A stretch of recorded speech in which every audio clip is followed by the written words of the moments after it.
আলাইকুম। আজকে আমরা বায়োকেমিস্ট্রি বিভিন্ন মিক্সড বিষয় নিয়ে আলোচনা করব। প্রথমে আছে কার্বোহাইড্রেটের সংজ্ঞা পড়তে হবে, সেখান থেকে ক্লাসিফিকেশন পড়তে হবে, আর গ্লুকোজের বিক্রিয়া পড়তে হবে, রিঅ্যাকশন অফ গ্লুকোজ ফিনাইল হাইড্রোজেনের সাথে যে বিক্রিয়া করে,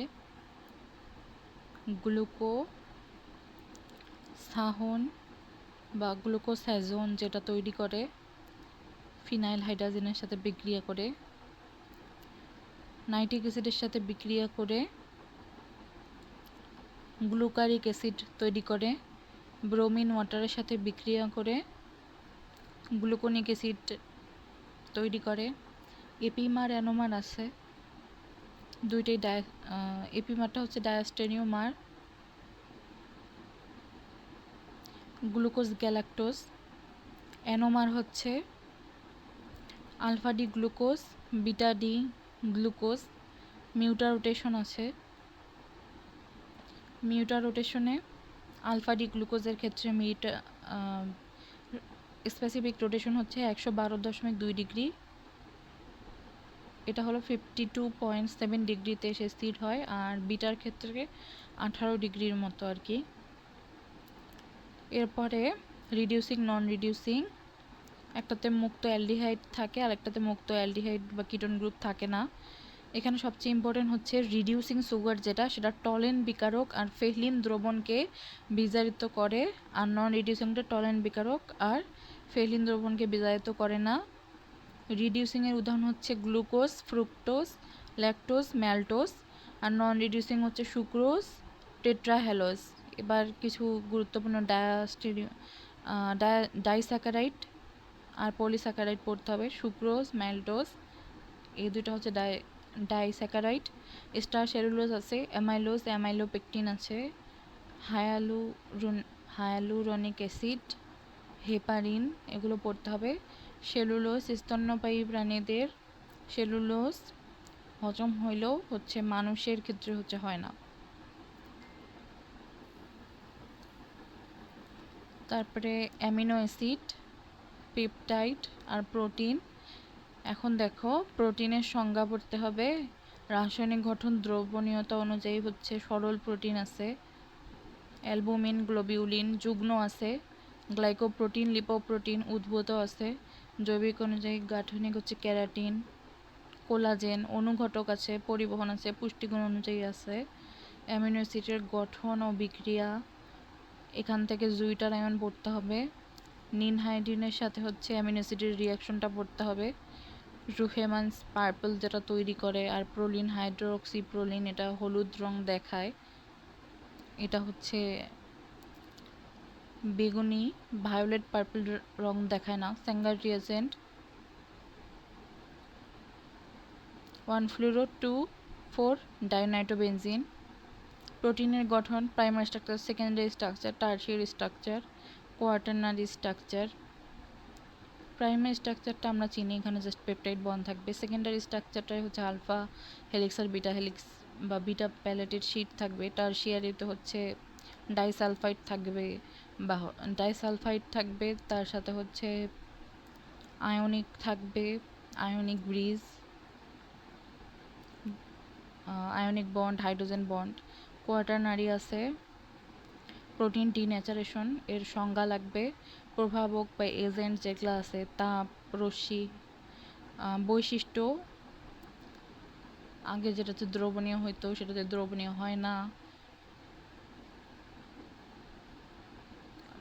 তারপরে সহজে হজম হয়, এই ধরনের এগুলো লিখতে হবে। পেপটাইডের স্ট্রাকচার রাখতে হবে।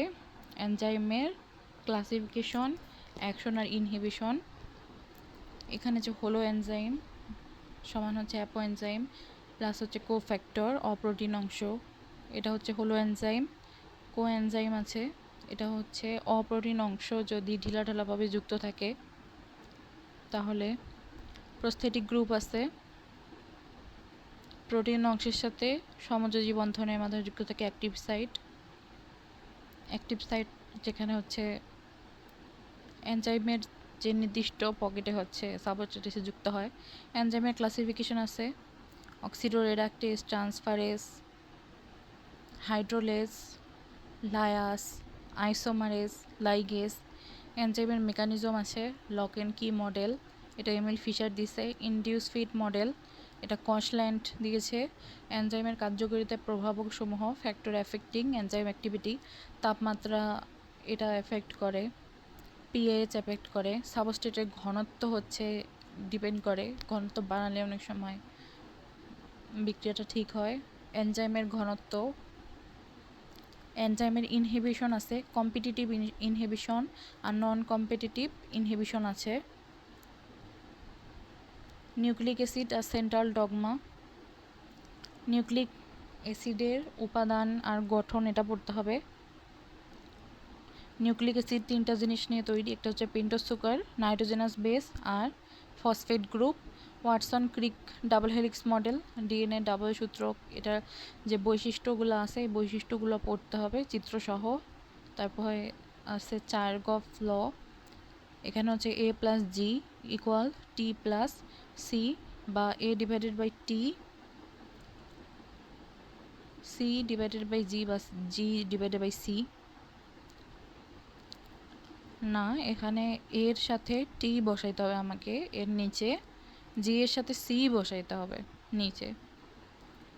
একটা প্রশ্ন এসেছিল, একটি ডিএনএ অণুতে 23% অ্যাডেনিন থাকলে থায়ামিনের শতকরা হার কত? তো চারকফের ল অনুযায়ী এ ইকুয়াল টি, যেহেতু এ 23% তাহলে থায়ামিনও 23% হবে। ডিএনএ আরএনএ পার্থক্য পড়তে হবে। আরএনএ এর প্রকারভেদ পড়তে হবে। আরএনএ হচ্ছে 3 প্রকার, এমআরএনএ আছে, টিআরএনএ আছে, আরআরএনএ আছে। সেন্ট্রাল ডগমা অফ লাইফ, এটা ইম্পর্টেন্ট। কোষে বংশগত তথ্যের প্রবাহ একমুখীভাবে ডিএনএ থেকে আরএনএ এবং আরএনএ থেকে প্রোটিনে স্থানান্তরিত হওয়াকে সেন্ট্রাল ডগমা বলে। কোষের বংশগত যে বৈশিষ্ট্যগুলো আছে এগুলা ডিএনএ থেকে আরএনএতে যাবে তথ্যগুলা,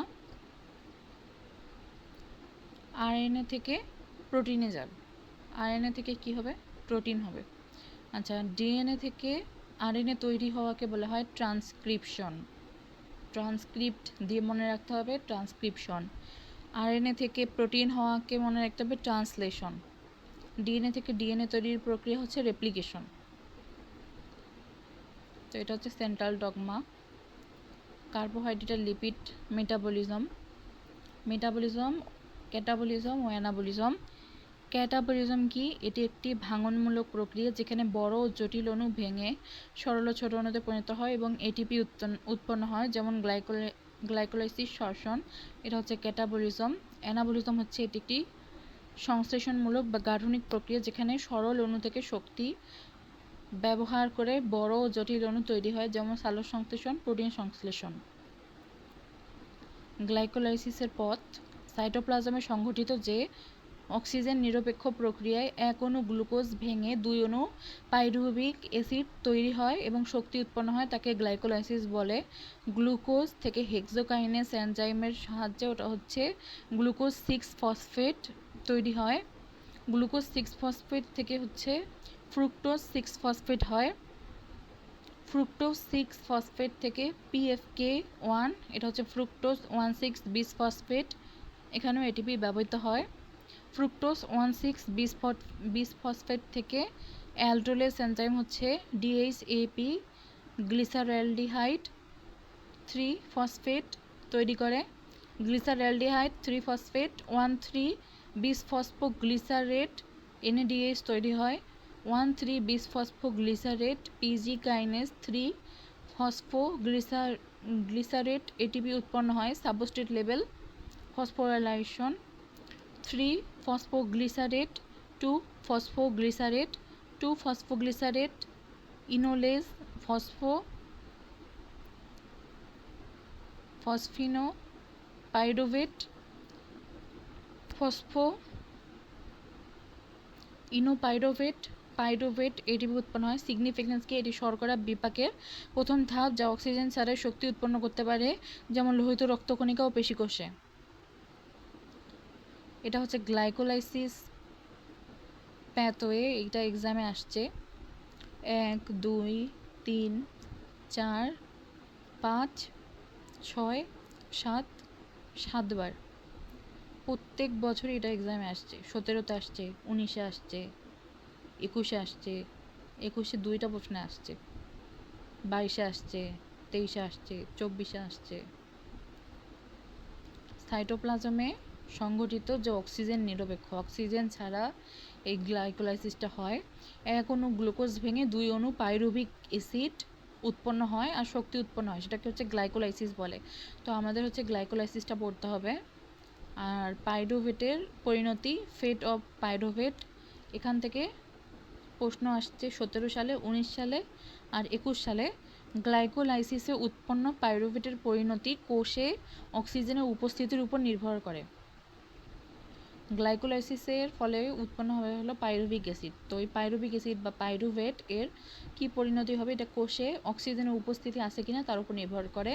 অক্সিজেন যদি উপস্থিতি থাকে বা সবাত অবস্থা বা হচ্ছে অ্যারোবিক অবস্থা, তাহলে অক্সিজেনের উপস্থিতিতে পাইরুভেট মাইটোকন্ড্রিয়ায় প্রবেশ করে, অ্যাসিটাইল কোয়েটে রূপান্তরিত হয়ে টিসিএ চক্রে প্রবেশ করে।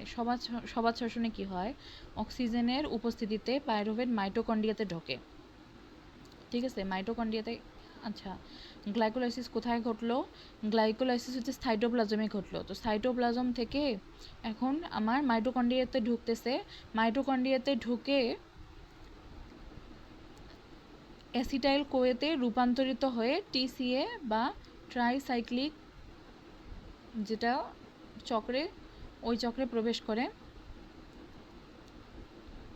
অ্যানারোবিক অবস্থা, অবাত অবস্থা, কঙ্কাল পেশিতে ল্যাকটেট ডিহাইড্রোজিনেস এনজাইমের মাধ্যমে এটি ল্যাকটেটে পরিণত হয়।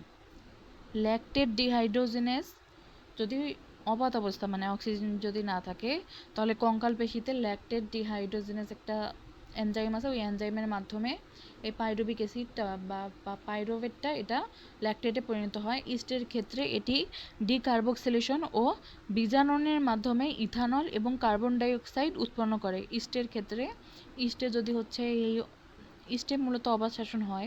তো এই অবাত শ্বসনের সময় আমাদের গ্লাইকোলাইসিসের ফলে যে হচ্ছে পাইরুভিক অ্যাসিড উৎপন্ন হলো বা পাইরুভেট উৎপন্ন হলো, এটা ডিকার্বক্সিলেশন ও বীজাণনের মাধ্যমে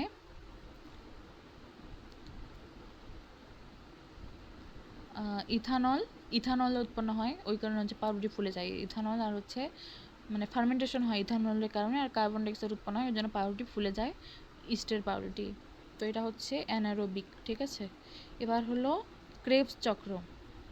আচ্ছা, অ্যারোবিক বা সবাত অবস্থাতে আমাদের যে পাইরুভিক অ্যাসিড আছে সেটা অ্যাসিটাইল কোয়েতে রূপান্তরিত হলো। এই অ্যাসিটাইল কোয়ে থেকে ক্রেবস চক্র বা টিসিএ সাইকেল শুরু হয়। তো এই টিসিএ সাইকেলটা 19 সালে আসছে, 21 সালে আসছে, 22 সালে আসছে, 23 সালে আসছে। মাইটোকন্ড্রিয়ার ম্যাট্রিক্সে সংগঠিত চক্রাকার পথ, যেখানে অ্যাসিটাইল কোয়ে সম্পূর্ণ জারিত হয়ে carbon die oxide H2O, acetyl Quetta জারিত হয়ে কার্বন ডাই অক্সাইড, পানি, উচ্চ শক্তির ইলেকট্রন বাহক NADH আর হচ্ছে Fe2 তৈরি করে। অ্যাসিটাইল কোয়ে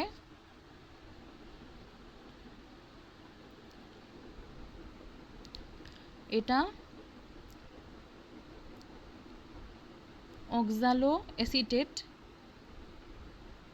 সাইট্রেট সিনথেসিস মাধ্যমে সাইট্রেট আর হচ্ছে সাইট্রেট থেকে আইসোসাইট্রেট হয়, তারপরে NADH থেকে আলফা কিটো গ্লুটারেট হয়, এরপরে সাকসিনাইল কোয়ে উৎপন্ন হয়।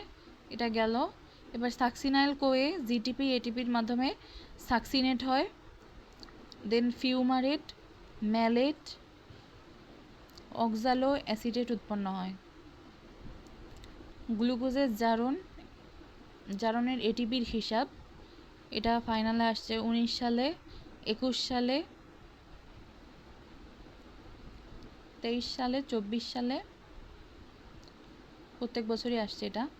গ্লাইকোলাইসিসের ফলে আচ্ছা, সবাত শ্বসনে এক অণু গ্লুকোজের সম্পূর্ণ জারণে মোট এটিপির হিসাব। সবাত শ্বসন ধরবো আমরা, মানে যেখানে অক্সিজেন উপস্থিতিতে যে বিক্রিয়াগুলো হচ্ছে সেটা। তো এক অণু গ্লুকোজ থেকে প্রথমে আমার গ্লাইকোলাইসিস হইল।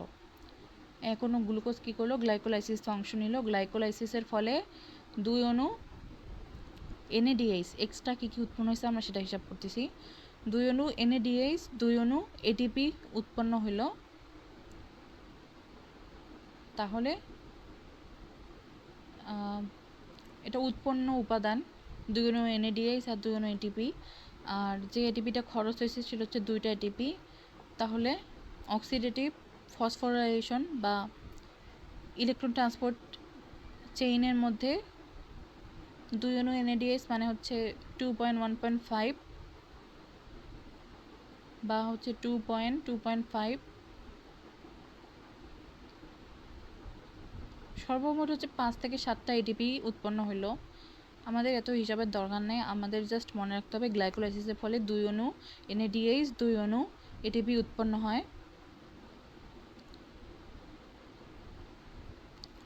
আর 5 থেকে 7টা ATP টোটাল উৎপন্ন হয়।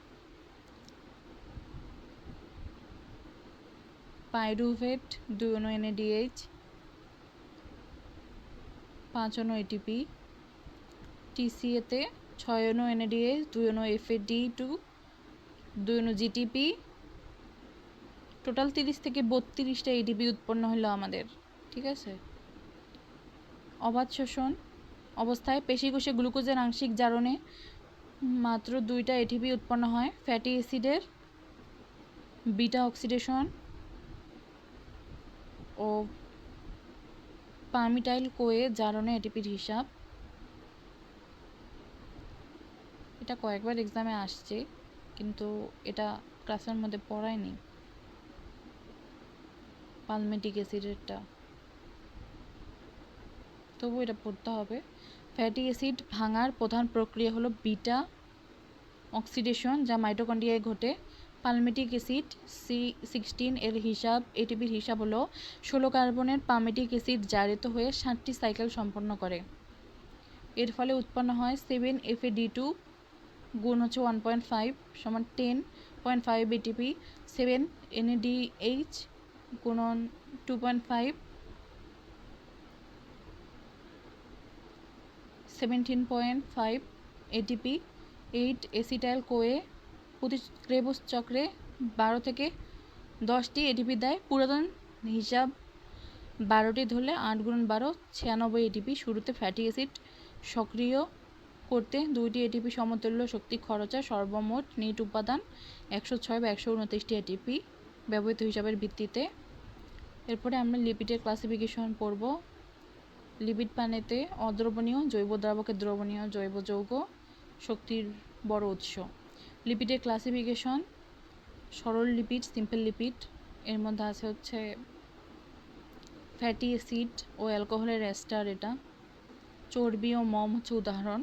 যৌগিক লিপিড বা কম্পাউন্ড লিপিড আছে, এটা ফ্যাটি অ্যাসিড ও অ্যালকোহল ছাড়া অন্য গ্রুপ থাকে, যেমন ফসফোলিপিড, মূলত ফসফেট থাকে, ফসফেট থাকলে হচ্ছে ফসফোলিপিড। উদাহরণ হচ্ছে লেসিথিন, কার্ডিওলিপিন, গ্লাইকোলিপিড, কার্বোহাইড্রেট থাকে। উৎপন্ন লিপিড বা ডেরাইভ লিপিড সরল ও যৌগিক লিপিডে আত্মবিশ্লেষণ করলে পাওয়া যায় স্টেরয়েড হলো উপাদান। প্রাণী চর্বি বনাম উদ্ভিজ্জ চর্বি, এটা আমরা পড়েছিলাম আগের লেকচারগুলোতে। লিপিডের রাসায়নিক মানদণ্ড থেকে পড়তে হবে। স্যাপোনিফিকেশন নাম্বার, এটা হচ্ছে 1 গ্রাম ফ্যাটকে সামানিত করতে যত মিলিগ্রাম KOH প্রয়োজন। আয়োডিন নাম্বার, 100 গ্রাম ফ্যাট বা তেল দ্বারা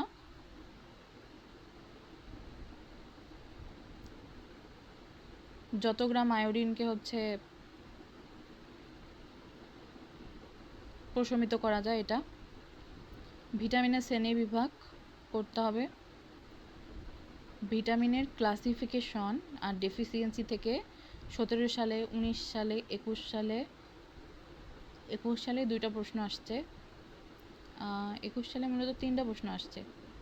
বি নাম্বার একটা, এ নাম্বার একটা, আর একটা বি। 23 সালে প্রশ্ন আসছে একটা, 24-এ প্রশ্ন আসছে একটা। তো ভিটামিনের দ্রবণীয়তার উপর ভিত্তি করে 2 ভাগে ভাগ করা যায়। ভিটামিনের ক্লাসিফিকেশনটা ভালোভাবে পড়তে হবে, এটা সবচেয়ে বেশি ইম্পর্ট্যান্ট। তো সলিবিলিটির উপর ভিত্তি করে ওয়াটার 2 ভাগে ভাগ করা যায়, পানিতে দ্রবণীয় water soluble, vitamin B complex এবং ভিটামিন সি। ভিটামিন সি হচ্ছে অ্যাসকর্বিক অ্যাসিড, কাজ হচ্ছে কোলাজেন তৈরি করে, ক্ষত নিরাময় করে, অভাবজনিত রোগ, স্কারভি, মাড়ি দিয়ে রক্ত পড়া এগুলো দূর করে। ফলিক অ্যাসিড B9, কাজ লোহিত রক্তকণিকা ও ডিএনএ তৈরি। অভাবজনিত রোগ হচ্ছে মোগালো ব্লাস্টিস, অ্যানিমিয়া। চর্বিতে দ্রবণীয় fat soluble vitamin A, D, E, K আছে। ভিটামিন A হচ্ছে রেটিনল, কাজ হচ্ছে দৃষ্টিশক্তি ঠিক রাখা। অভাবজনিত রোগ হচ্ছে রাতকানা, জোরোপথ্যালমিয়া। হরমোনের শ্রেণীবিভাগ আছে।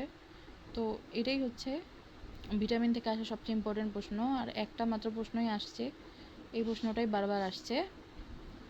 হরমোনের শ্রেণীবিভাগ, হরমোন থেকে প্রশ্ন এসেছে 19 সালে, 21 সালে। 19 সালে যেটা আসছে 2 নম্বরের প্রশ্ন মেবি আসছে। 21 সালে প্রশ্ন আসছে, এটাও A নাম্বার। এখানে মূলত 1, 2 অথবা 4 মার্কের প্রশ্ন আসে। উৎপত্তি ও রাসায়নিক প্রকৃতির উপর ভিত্তি করে হরমোনকে 2 ভাগে ভাগ করা যায়। রাসায়নিক প্রকৃতি অনুযায়ী পেপটাইড বা প্রোটিন হরমোন, এটাও ক্লাসিফিকেশনটা আসছে, তো এটাই ভালোভাবে পড়তে হবে। ইনসুলিন আছে, স্টেরয়েড হরমোন আছে, oestrogen, testosterone, amino acid derivative আছে, থাইরক্সিন। গ্রুপ অনুযায়ী কোষের অভ্যন্তরে কাজ করে। লিপোফিলিক হরমোন যেমন thyroid R steroid hormone.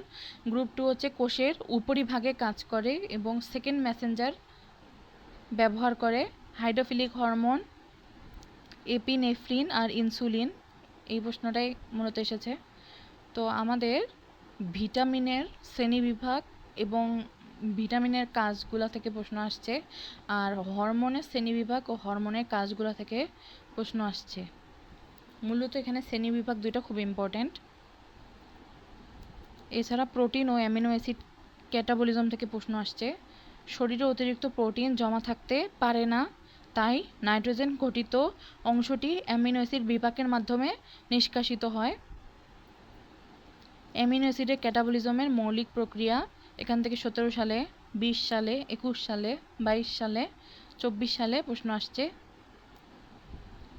A number, বেশিরভাগ A নাম্বার, একবার শুধু B নাম্বার প্রশ্ন আসছে।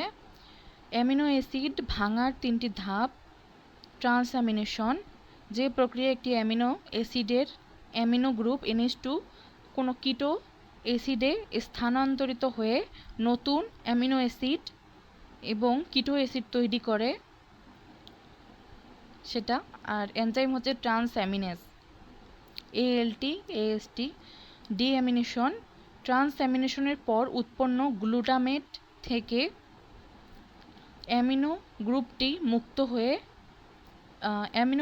মুক্ত অ্যামোনিয়া হিসেবে অপসারিত হওয়ার প্রক্রিয়া হচ্ছে ডিঅ্যামিনেশন। গ্লুটামেট থেকে অ্যামিনো গ্রুপটি অ্যামোনিয়া হিসেবে মুক্ত হয়। আর ডিকার্বক্সিলেশন, অ্যামিনো অ্যাসিড থেকে কার্বন ডাই অক্সাইড অপসারণ করে অ্যামিন তৈরি করা। এরপরে আমাদের ইউরিয়া সাইকেল পড়তে হবে, এখান থেকে একবার প্রশ্ন আসছে। অ্যামিনো অ্যাসিড ক্যাটাবলিজম থেকে মূলত প্রশ্ন আসছে A আর B নাম্বারে। 3টা যে ধাপ আছে এই 3টা ধাপ থেকে। ইভেন কুইজের মধ্যে হচ্ছে প্রথম ট্রান্সঅ্যামিনেশন থেকে প্রশ্ন আসছে। ইউরিয়া সাইকেল, কোষের জন্য ক্ষতিকারক ও বিষাক্ত অ্যামোনিয়াকে যকৃতে ইউরিয়া চক্রের মাধ্যমে কম ক্ষতিকারক ইউরিয়াতে পরিণত করা হয়, যা পরবর্তীতে মূত্রের মাধ্যমে শরীর থেকে বের হয়ে যায়। চক্রটি লিভারে মাইটোকন্ড্রিয়া এবং সাইটোসোলে সম্পন্ন হয়। চক্রের প্রধান মধ্যবর্তী যৌগসমূহ ammonia plus carbon dioxide, carbamyl phosphate. এখান থেকে সাইট্রোলিন, আর্জিনো সাকসিনেট, আর্জিনিন এখান থেকে ইউরিয়া আর অর্থিনিন উৎপন্ন হয়। কোষের জন্য ক্ষতিকারক বিষাক্ত অ্যামোনিয়াকে যকৃতে ইউরিয়া চক্রের মাধ্যমে কম ক্ষতিকারক ইউরিয়াতে। কোষের জন্য ক্ষতিকারক বিষাক্ত হচ্ছে অ্যামোনিয়া, অ্যামোনিয়াটাকে ইউরিয়াতে রূপান্তর করা হয় আর কি, যেটার মাধ্যমে সেটা হচ্ছে ইউরিয়া সাইকেল। এখানে অ্যামোনিয়া আর কার্বন ডাই অক্সাইড থেকে কার্বামিল ফসফেট তৈরি হলো, সেখান থেকে সিট্রুলিন উৎপন্ন হলো, সিট্রুলিন থেকে অরজিনো সাকসিনেট, সেখান থেকে অরজিনিন, ইউরিয়া প্লাস অর্থিনিন। মাসের লিপিডের ক্লাসিফিকেশন, সামুদ্রিক প্রোটিনের শ্রেষ্ঠত্ব। সবচেয়ে গুরুত্বপূর্ণ কয়েকটা চিত্র হচ্ছে ওয়াটসন ক্রিক ডাবল হেলিক্স মডেলের চিত্রটা, টিসিএ সাইকেল আর গ্লাইকোলাইসিসের বিক্রিয়া সমূহ, আর ইউরিয়া সাইকেলের চক্রাকার যেটা, টেট্রাপেপটাইড গঠন, এএলএ, সেরানিন, ফিনাইল অ্যালানিন, অ্যাসপিরিন বা aspartic acid.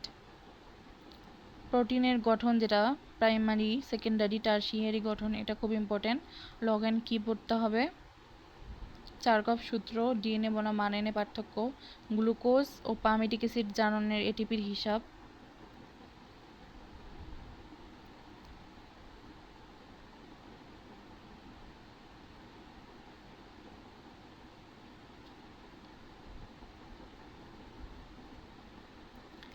State the different bond responsible for protein structure.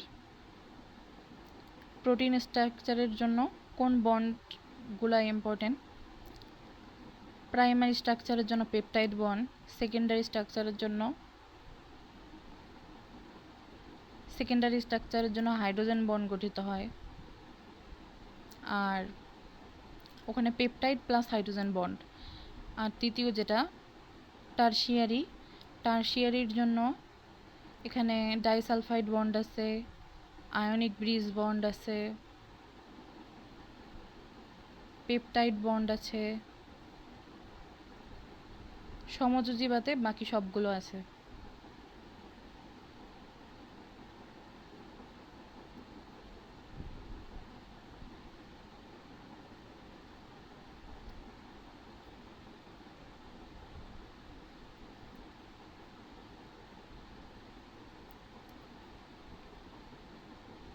Carbohydrate R lipid metabolism, এটা ভালোভাবে পড়তে হবে, এখান থেকে অনেকগুলো প্রশ্ন আসছে। ফ্যাটের কেমিক্যাল প্রপার্টিসও চেয়েছে, লিপিডের ক্লাসিফিকেশন, প্ল্যান্ট অয়েল, অ্যানিম্যাল ফ্যাটের মধ্যে পার্থক্য, biological function, role, deficiency, symptom of folic acid, vitamin A, vitamin C, vitamin B1।